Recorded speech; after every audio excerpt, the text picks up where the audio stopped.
क्या USA, European union और उनके पार्टनर्स रशिया पे सैंक्शंस लगा के रशियन इकोनॉमी को डिस्ट्रॉय कर पाएंगे या रशियन इकोनॉमी इन सैंक्शन से और स्ट्रांग हो जाएगी? Hello friends, this is Varun Malhotra और जैसा आप में से कई लोग जानते हैं, मैं लोगों को स्टॉक मार्केट में कैसे इन्वेस्ट करते हैं, वेल्थ कैसे क्रिएट करते हैं, उस पर ट्रेन करता हूं।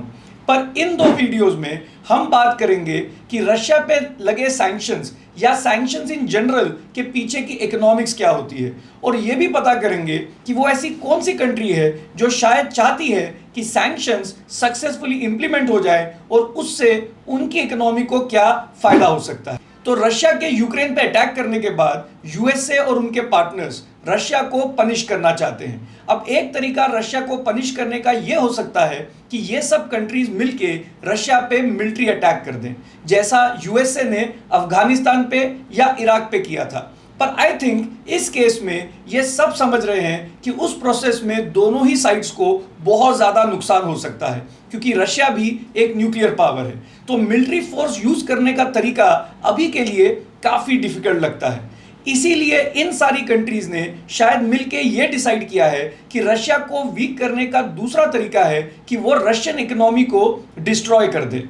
और मोस्ट प्रोबेबली ये सारी कंट्रीज अज्यूम कर रही होंगी कि अगर रशियन इकोनॉमी बहुत वीक हो जाती है तो उनकी मिलिट्री भी काफ़ी वीक हो जाएगी, क्योंकि वो ना तो नए आर्म्स एंड एम्यूनेशंस प्रोड्यूस कर पाएंगे, ना इंपोर्ट कर पाएंगे, और फिर या तो पुतिन अपने फोर्सेस खुद पीछे ले लेंगे या लोकल पब्लिक की पुअर इकोनॉमी की वजह से शायद हालत इतनी खराब हो जाएगी कि वो चेंज के लिए प्रोटेस्ट कर देंगे और शायद रशिया में एक पॉलिटिकल चेंज आ जाएगा।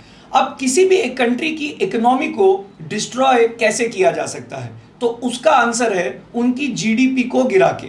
अब इसके लिए जीडीपी क्या होता है उसका मतलब हमें यहां समझना थोड़ा जरूरी है। और एक बार आप इस जीडीपी के कॉन्सेप्ट को समझ गए तो आगे की बहुत सारी वीडियोस में जहां हम दुनिया और इंडिया की इकोनॉमिक्स की बात को समझेंगे, वो समझना आपके लिए बहुत ईजी हो जाएगा। तो जीडीपी यानी ग्रॉस डोमेस्टिक प्रोडक्ट का मतलब होता है total value of all goods and services produced in the borders of the country. यानी किसी ने हमारी कंट्री में कार बनाई, उसकी फाइनल वैल्यू, चाहे ये डोमेस्टिक कंपनी ने बनाई या बाहर की कंपनी ने बनाई, इसको जीडीपी में काउंट किया जाता है।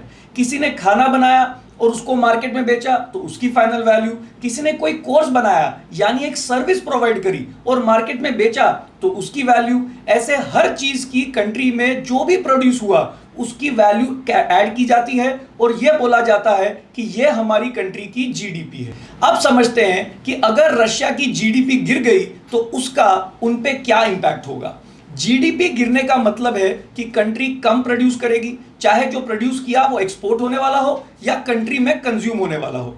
अगर वो कम प्रोड्यूस करेंगे तो वहां के बिजनेसेस और सिटीजन्स कम सामान बेच पाएंगे और उनकी इनकम भी कम हो जाएगी। अब बहुत नेचुरल है कि अगर इनकम कम हुई तो वो कंज्यूम भी कम कर पाएंगे। अब अगर कंजम्पशन कम हो गई तो वहां की कंपनीज को और कम प्रोड्यूस करना पड़ेगा, जिससे लोगों की जॉब जाएगी और कंजम्पशन भी और ज्यादा कम हो जाएगा और कंट्री ऐसे एक विशियस साइकिल में फंस जाएगी। अब मैं चाहता हूं कि आप सोचिए कि किसी भी कंट्री की इकोनॉमी यानी जीडीपी या प्रोडक्शन को कैसे गिराया जा सकता है। तो एक तरीका तो यह है कि मिलिट्री फोर्स यूज करके कंट्री की जो फैक्ट्रीज हैं यानी प्रोडक्शन फैसिलिटीज हैं उनको ही डिस्ट्रॉय कर दिया जाए, जो हमने अभी बात करी कि वो अनलाइकली लग रहा है इस केस में। और दूसरा तरीका समझने के लिए हमें एडम स्मिथ, जिनको फादर ऑफ मॉडर्न इकोनॉमिक्स भी कहा जाता है, उनकी इंटरनेशनल ट्रेड पे जो स्टडी है उसको समझना पड़ेगा। तो एडम स्मिथ हमेशा बोलते थे कि इंटरनेशनल ट्रेड यानी इंपोर्ट और एक्सपोर्ट की जरूरत या इंपॉर्टेंस को समझने के लिए, उसको विजुलाइज करने के लिए अज्यूम करिए कि आपकी कॉलोनी में या कंट्री में जो अलग अलग घर हैं वो अलग अलग कंट्रीज हैं। अब सोचिए अगर मैं आपके घर आऊं और बोलूं कि आप बाहर से यानी दूसरे घरों से और कंट्रीज से बहुत सामान खरीदते हो, इससे हमारे घर का जो पैसा है वो दूसरों के घरों में चला जाता है। इस पैसे को बचाने के लिए आपको कल से बाकी घरों से या कंट्री से सारे इंपोर्ट बंद करने हैं। यानी अज्यूम करिए कि आप एक बहुत अच्छे राइटर या ऑथर हैं और मैं आपको बोलूं कि आप लिखते तो बहुत अच्छा हैं, पर लिखने के लिए, पढ़ने के लिए ये जो चश्मे का इस्तेमाल करते हैं ये बाहर यानी दूसरे घर या कंट्री से आता है। तो कल से आप अपना चश्मा खुद ही बनाइए। और ये जो आप रात को लाइट ऑन करके लिखते हैं वो है तो बहुत अच्छा, पर इलेक्ट्रिसिटी आप दूसरों के घर से लेते हैं, तो कल से अपनी इलेक्ट्रिसिटी आप खुद ही प्रोड्यूस करें।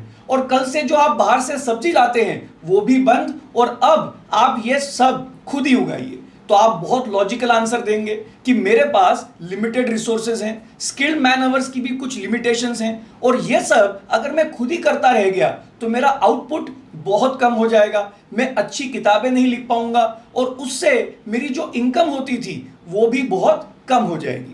लेकिन कंट्रीज के केस में सिटीजन्स अपनी कंट्री के लिमिटेड रिसोर्सेज को एक्सेप्ट नहीं कर पाते। वो ये नहीं मान पाते कि अगर हमारी कंट्री सब कुछ प्रोड्यूस करने की कोशिश करेगी तो क्वालिटी या तो इंफीरियर हो जाएगी प्रोडक्ट्स की, या उसकी कॉस्ट इतनी ज्यादा हो जाएगी कि हमारे लिए बाकी चीजें खरीदना बहुत मुश्किल हो जाएगा और महंगाई बहुत ज्यादा ऊपर चले जाएगी। क्या आपने कभी सोचा है कि अगर इन्फ्लेशन इसके वजह से ज्यादा हो जाए तो महंगाई को कंट्रोल करने के लिए सेंट्रल बैंक या गवर्नमेंट को इंटरेस्ट रेट्स ऊपर करने पड़ेंगे ताकि लोन महंगे हो जाए, जिससे लोग कम लोन ले पाएंगे, और अगर लोग लोन कम ले पाएंगे तो चीजों की डिमांड और प्राइसेस भी कम हो जाएंगे। पर इन्फ्लेशन या महंगाई तो इससे कंट्रोल में आ जाएगी, पर इसका इकोनॉमी पे क्या नेगेटिव इंपैक्ट होगा ये समझते हैं। हायर इंटरेस्ट रेट्स के वजह से कंपनीज को भी लोन महंगे मिलेंगे और वो लोन कम ले पाएंगे, फैक्ट्री कम बनाएंगे, जिससे अनएम्प्लॉयमेंट भी ज्यादा हो जाएगा। तो याद रखिए, कंट्री को डेवलप करने के लिए, जीडीपी को बढ़ाने के लिए कंपनीज को लोन का एक्सेस भी होना चाहिए और लोन सस्ता भी होना चाहिए। और लोन सस्ता रहे यानी इंटरेस्ट रेट्स कम रहे, उसके लिए इन्फ्लेशन कंट्रोल में रहना चाहिए, और चीपर इंपोर्ट्स इन्फ्लेशन कंट्रोल करने में बहुत ज्यादा इंपॉर्टेंट रोल प्ले करते हैं। इसलिए इंपोर्ट हर घर के लिए और कंट्री के लिए बहुत इंपॉर्टेंट होते हैं। तो क्या सिर्फ इंपोर्ट ही जरूरी है, एक्सपोर्ट नहीं? ऐसा बिल्कुल नहीं है। बहुत ज्यादा एक्सपोर्ट से जो पैसा आएगा उससे ही तो आप दुनिया की बेस्ट चीजें इंपोर्ट करेंगे और सिटीजन्स की लाइफ अच्छी बनाएंगे। अब क्या आप मुझे इस कॉन्सेप्ट को ध्यान में रखते हुए ये बता सकते हैं कि कौन सा घर इकोनॉमिकली सबसे स्ट्रांग माना जाएगा? क्या उस घर को आप स्ट्रांग मानेंगे जो सिर्फ लोगों को एक्सपोर्ट करता है पर बाहर से कुछ इंपोर्ट नहीं करता? नहीं, क्योंकि अगर आप दुनिया की लो कॉस्ट और बेस्ट चीजें इंपोर्ट नहीं करेंगे तो आपके कंट्री के सिटीजन्स और कंपनीज बेस्ट चीजें प्रोड्यूस और एक्सपोर्ट नहीं कर पाएंगे। या आप उस घर को सबसे अच्छा मानेंगे जो सिर्फ इंपोर्ट करता है पर एक्सपोर्ट कुछ नहीं करता? नहीं, क्योंकि ये ज्यादा दिन या साल तक नहीं चल पाएगा। बेस्ट घर वो है जिसका दुनिया से ट्रेड, दोनों इंपोर्ट और एक्सपोर्ट, बहुत ज्यादा हो।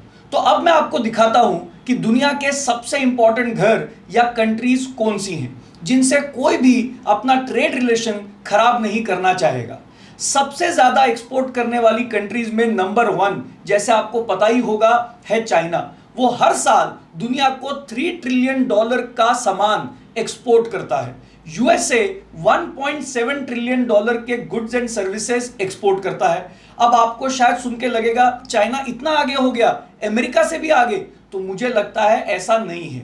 इसके लिए आपको पॉपुलेशन को भी कंसीडर करना होगा। चाइना की पॉपुलेशन 140 करोड़ है।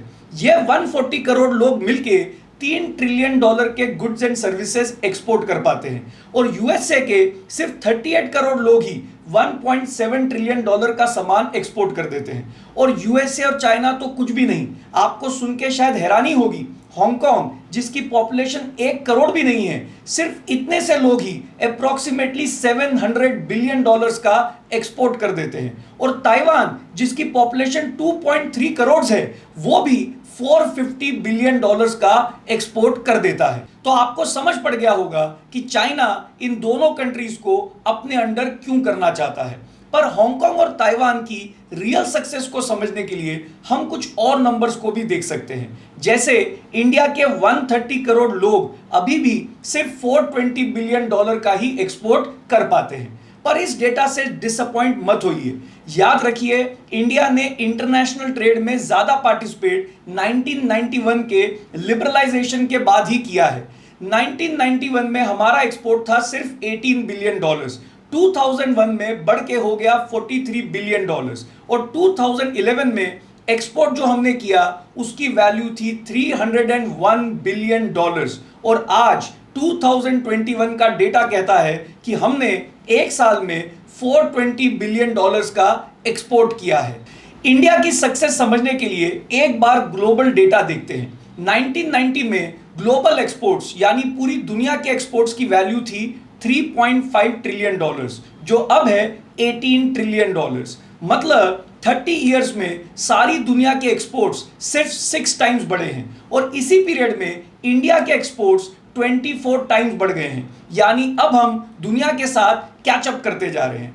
तो अभी तक मैंने आपको यह दिखाया कि दुनिया में सबसे ज्यादा एक्सपोर्ट करने वाले घर या कंट्रीज कौन से हैं। अब देखते हैं कि सबसे ज्यादा इंपोर्ट कौन से घर या कंट्रीज करती हैं। अब ज्यादातर लोगों को लगता है कि चाइना सिर्फ एक्सपोर्ट करता है, पर वो इंपोर्ट करने वाली दुनिया की लिस्ट में नंबर 2 पे आता है। इनफैक्ट चाइना एनुअली $2 ट्रिलियन के गुड्स एंड सर्विसेज इंपोर्ट करता है, और यूएसए अपने एक्सपोर्ट से भी ज्यादा $2.4 ट्रिलियन के गुड्स एंड सर्विसेज इंपोर्ट करता है। उसी तरह आपको दिखेगा कि नियरली सारी कंट्रीज जो टॉप एक्सपोर्टर्स हैं वो टॉप इंपोर्टर्स भी हैं। तो बेसिकली ये सारे बहुत इंपॉर्टेंट घर हैं। इन घरों को जो भी बॉयकॉट करेगा, इन हाउसेस के साथ जो भी ट्रेड नहीं कर पाएगा, उसको बहुत नुकसान होगा। जैसे आपकी कॉलोनी में अगर एक बहुत इंपॉर्टेंट घर हो जो बहुत कंज्यूम करता हो, एक्सपोर्ट भी बहुत ज़्यादा करता हो, उससे अगर आपने रिलेशन तोड़ लिए तो उस घर के एक बहुत बड़ी मार्केट में आपके घर का कोई भी फैमिली मेंबर कुछ सप्लाई नहीं कर पाएगा, और वो इंपॉर्टेंट घर जो इंपॉर्टेंट चीज़ें बनाता है उनका एक्सेस भी आपके फैमिली मेंबर्स को नहीं मिल पाएगा। सोचिए, अगर कोई घर हो जो पेट्रोल और डीजल देता हो और उसको आपने बॉयकॉट कर दिया, तो आपके घर का सारा काम रुक जाएगा या फिर कहीं बहुत दूर से पेट्रोल डीजल लेके आना पड़ेगा। अज्यूम करिए आपको अगर 100 किलोमीटर दूर से पेट्रोल डीजल लेके आना पड़े तो आपके फैमिली मेंबर्स के लिए कितना मुश्किल हो जाएगा। इसीलिए यूएसए और चाइना में इतनी प्रॉब्लम है, फिर भी वो अपना ट्रेड ओपन रखते हैं। इनफैक्ट यूएसए इन्फ्लेशन कंट्रोल करने के लिए चाइना से आ रहे सामान के ऊपर जो टैरिफ्स लगे हैं उनको कम करने की बात कर रहा है। सिर्फ यूएसए ही नहीं, चाइना भी ताइवान से अभी भी बिजनेस करते ही जा रहा है, इवन दो उनके रिलेशंस हमेशा से बहुत खराब रहे हैं और अभी और खराब हो गए हैं।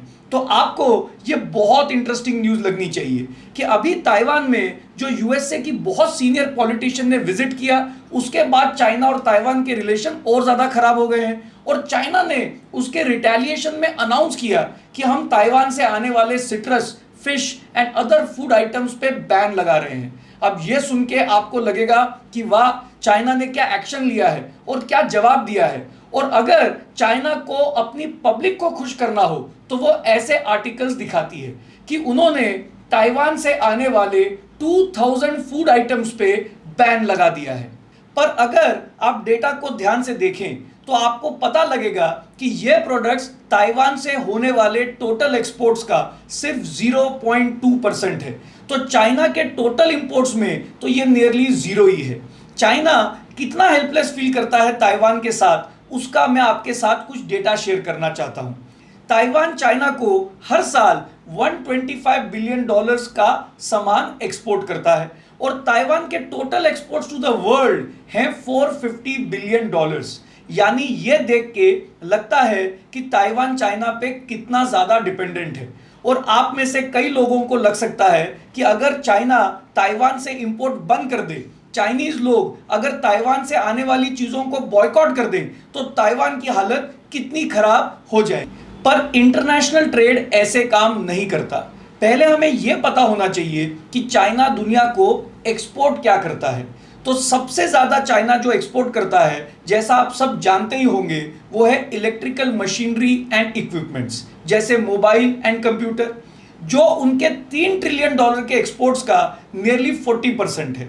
अब नियरली इन सभी चीज़ों में सेमीकंडक्टर की ज़रूरत होती है, और जितने सेमीकंडक्टर्स की चाइना को रिक्वायरमेंट है उसका चाइना सिर्फ 6% ही प्रोड्यूस कर पाता है, and more than 70% of this semiconductor deficit comes from Taiwan. अगर चाइना ने ताइवान से आने वाले इंपोर्ट्स को बंद कर दिया तो उनकी एक्सपोर्ट की दुनिया में जो लीडरशिप है वो प्रॉब्लम में आ जाएगी। तो ताइवान ने दुनिया को एक चीज सिखाई है कि अगर आप बहुत कुछ प्रोड्यूस नहीं भी कर पाते, पर कुछ चीजों में जो दुनिया के लिए इंपॉर्टेंट है उसमें एक्सपर्टीज डेवलप कर ले, तो आप पूरी दुनिया को अपने ऊपर डिपेंडेंट कर सकते हैं। और ऐसा भी नहीं है कि ताइवान ये एक्सपोर्ट्स को आराम से चाइना को बंद कर सकता है और प्रॉब्लम में डाल सकता है, क्योंकि ताइवान की बहुत सारी कंपनीज की इनकम भी चाइना से ही आती है, तो वो भी चाइना पे डिपेंडेंट है। तो अभी तक मैंने आपको बताया कि दुनिया के लिए इंटरनेशनल ट्रेड कितना जरूरी है, और दुनिया में अगर इंटरनेशनल ट्रेड्स पे सैंक्शन लगते हैं तो कितनी बड़ी प्रॉब्लम क्रिएट हो सकती है। पर अभी तक दुनिया में या तो बहुत छोटी कंट्रीज पे सैंक्शन लगे हैं, और अगर बड़ी कंट्रीज पे लगे भी हैं तो उनका स्केल रिलेटिवली बहुत छोटा रहा है, जिससे इंटरनेशनल ट्रेड पे कोई बहुत बड़ा इंपैक्ट नहीं हुआ।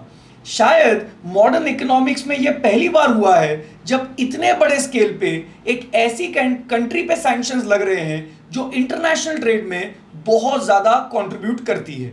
तो ये नेचुरल है कि अगर सैंक्शंस इतनी सिविरिटी से लगे रहें तो इसका बहुत बड़ा नेगेटिव इंपैक्ट होगा।